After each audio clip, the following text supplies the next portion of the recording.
Hey guys, welcome back to Data with Dominic, and in today's video on the Microsoft Fabric Unified Data Analytics platform, we're going to be looking specifically at how to upload a TSV or a tab separated values file into your Microsoft Fabric Lakehouse in a workspace.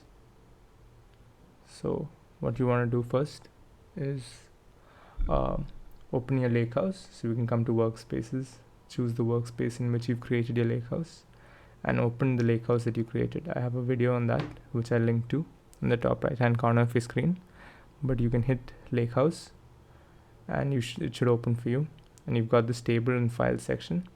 And what you need to do is you just hit the three dots next to the file section, and then you get the upload option, and then you can hit upload files. Once you hit upload files, you get this window opening, and once you hit the search bar, you get a browse window where you can browse your local system and upload files. I'm going to choose my TSV file.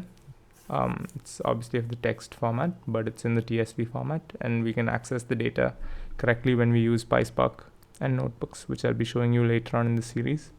But for now, just choose your TSV file and upload.